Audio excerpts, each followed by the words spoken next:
Here we see a nice example of how the Germans handled a sports car and how contemporaneously Americans handled a sports car. Yeah, right, side by side, that's right. Got the 62 Thunderbird here and the Mercedes Pagoda SL. I know. Both in beautiful colors. Boy, that is. So this Thunderbird is of course the companion car to the Lincoln we just looked at. It was built on the same assembly line. Some really, really interesting design features on this car. This is called the Bullet Bird in the generational labels for these various generations of Thunderbirds.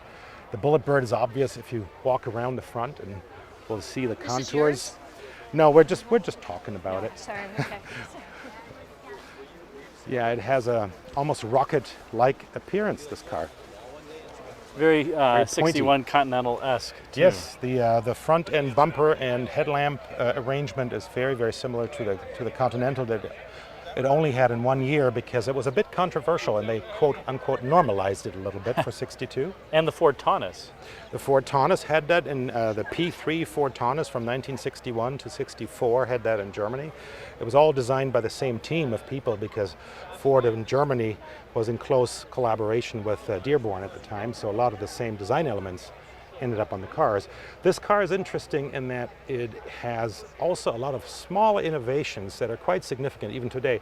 This car was the first car to have a bonded rearview mirror mount to the glass. That's right, as opposed to coming down from the top of the yeah, exactly. roof. It didn't have a separate bracket that was mounted to the roof panel.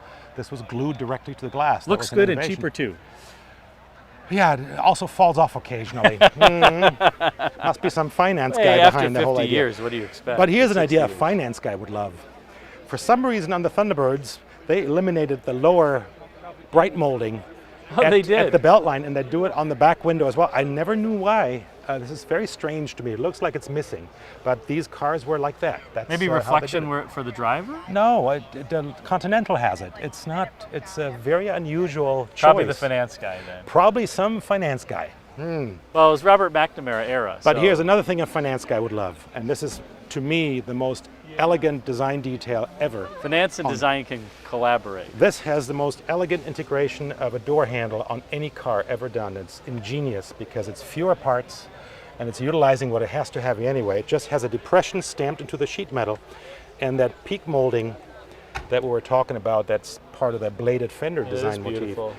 It's just the grab handle here. It's all part of one thing. So the push button is a separate bezel, but that's usually the case anyway.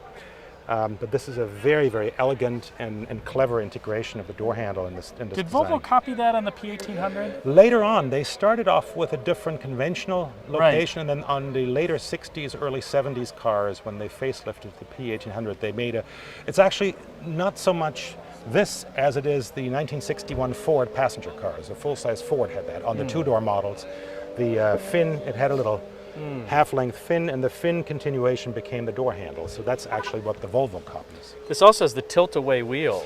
Yeah, the Vacuum swing-away, operated actually it's swing-away. a swing-away wheel. It doesn't tilt, well, it tilts in plan view. It tilts at an angle horizontally. Later on, it was actually reworked, and it was a true 45-degree pivoted Right. Like a jointed your thing. T-board. Yeah, like a my T-Bird, my 67. Very, very clever idea. It is wired into the interior dome lamp circuit. It has a lockout, and it only works in park when the shift selector is in park, but it helps you get in and out of this very, very low car. It's only 51.5 inches tall, these cars.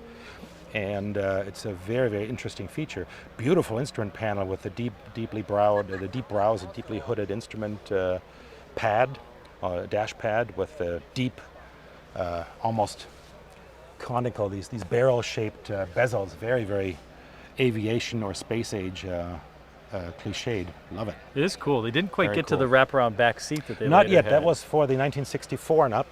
The so-called glamour, the Flare Birds and the Glamour Birds had that. These had a more conventional back seat, but it was still very, very close coupled and very personal. You're right. That does look Yeah, odd. it looks this odd, is devoid yeah. of the. But here it's molding. also interesting that the form of the side, these torpedo shapes, the tubular shapes on the side, find their reflection in the way the glass is shaped. This was a thing that Ford did on a number of vehicles from 1960 to 1960. Ford had that, and a bunch of other Ford products of the time. Mercury products had it around 1959-60, where there was a formation in the deck lid that didn't get blended out to a smooth shape, but they actually carried it into the interior. On the 1960 Ford, they even carried it into the package shelf behind the rear seat. Very interesting design element. Period correct color on this car. Yes. Too. Beautiful color. It is. Very appropriate. Thanks for watching this video on the 1962 Ford Thunderbird, including a design walk around with Mark. If you enjoyed it, be sure to like, comment, and subscribe, as that helps the YouTube algorithm serve it up to more viewers like you.